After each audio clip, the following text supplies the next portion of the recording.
Like this is like Schrodinger's cat, right? Like you open a box, like you have a closed box or whatever. Schrodinger's cat experiment. I don't know if the listeners know this, but there's this notion that the cat can be both alive and dead at the same time. That it can exist in two states at the same time. Right. And that when we perceive the cat, it's kind of like quantum physics issues. Like we enter into the system. The system was closed beforehand, but we've interacted with the system and we have an effect on the system itself. It's kind of like it's complicated, really, really complicated. It's also used in philosophy. It's used in almost every field from how versatile for theory it is. So, this is from Wikipedia. So, Schrodinger's cat is a thought experiment that illustrates an apparent paradox of quantum superposition.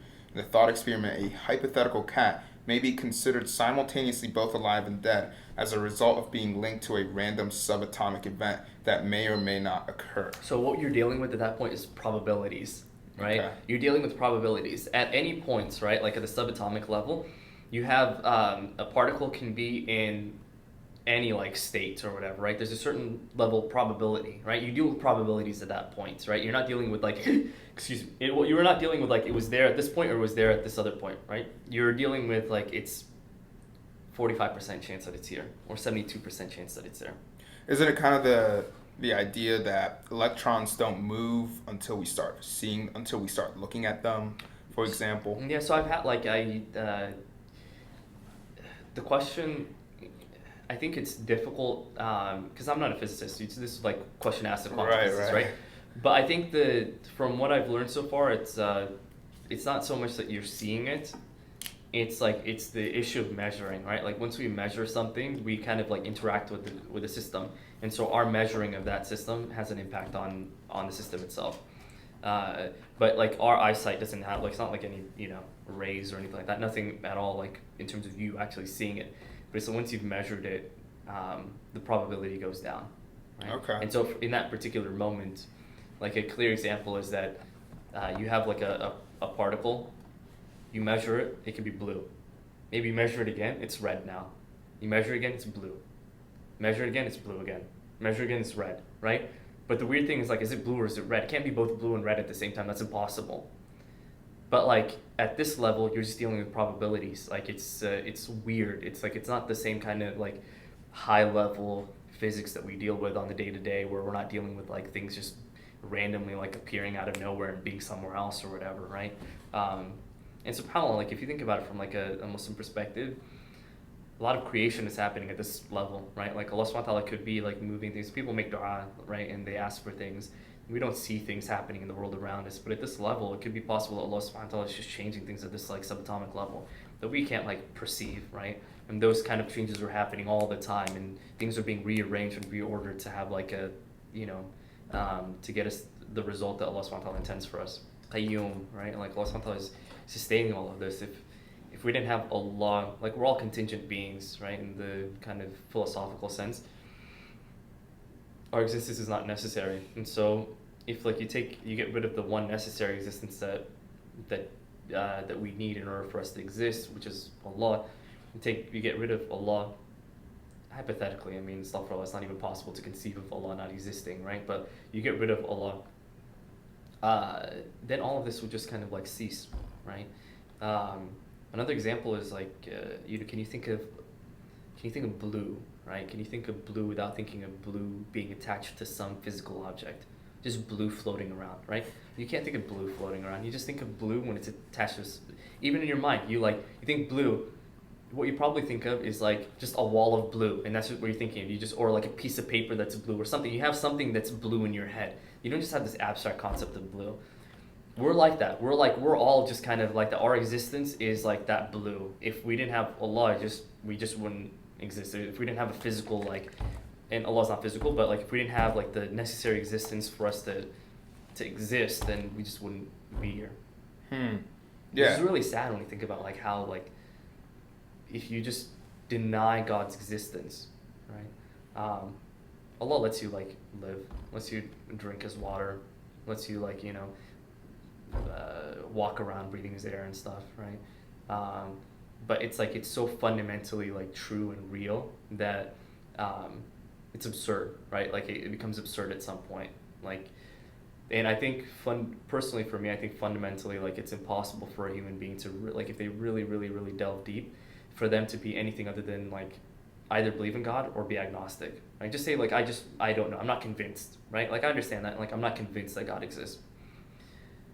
But to say you think it's basically impossible to be atheist fully, because I kind of have that idea too. I think atheists are usually just angry at God, but don't actually disbelief in God. Because the moment you throw an atheist off a mountain or allow a plane to crash, that atheist becomes a believer real quick. Yeah, that, and also like you can't prove the non-existence of a thing. It's not possible. So you're already starting off from like a really weird logical point, right? Like your premise is just faulty. Like Are you if I sure? said, Like, what about unicorns? Like, you can prove that unicorns don't exist, right? no, You can't. you can't prove unicorns don't exist. You can't. Oh. You can't, like there's no way to prove something doesn't exist. You So- can prove something exists, but So you if can't I prove tell something people doesn't exist. if I tell people that unicorns do exist, well, if I tell people that unicorns don't exist, I'm technically not saying something that's a fact. No. You could say that. You could say like unicorns don't exist because you've never seen a unicorn. Like there's no reason to believe that a unicorn exists or whatever. But if a person says to you like, "Is it possible that a unicorn exists?" You have to say yes. Okay. Like you have to say yes. Like otherwise, it's just kind of like bizarre. Conspiracy theories. It's like their basis. Yeah. And so that's a challenge. It's like we know that like we've never seen a unicorn, right? But for you to prove, the only way that you can say something doesn't exist and to prove the inexistence of a thing is like honestly, if it's logically impossible for it to exist, Okay. right? Like I can't think of a square circle, so I can prove to you a square circle doesn't exist because Based off of just it's contradiction in terms. yeah. There's no way. Yeah, mathematics. exactly. Okay. Either that circle is like, either it's a circle, doesn't have any edges, or it's a square and has some edges. It has 4 edges, right? But you can't have anything that's like both at the same time. It's just impossible. So we can say that doesn't exist. Like you and I can comfortably, we can all 3 of us can say, I can disprove that. Circle squares don't exist. Circle squares don't exist. Yeah. So back to God. So Yeah. you're saying that you don't believe that someone can be possibly atheist altogether. Like, keep going with that. Kind of want to follow. No, I think a person can be an atheist. It's not like the best position to take, right? Because I think the agnostic position is reasonable, right? To say that I don't have enough information for me to posit the existence of God. That I understand. I don't agree with it, but I understand it. For me to say that like, well, you know what, God doesn't exist. I don't see God. I can't feel God. God's not like, I think this world can exist without God, right? Therefore, God doesn't exist. None of those things are necessary. Like, they're not logical necessities that lead to you to the conclusion that God doesn't exist, right? They don't lead there. So you're just kind of saying that, like, because I don't see God, who's not physical, right?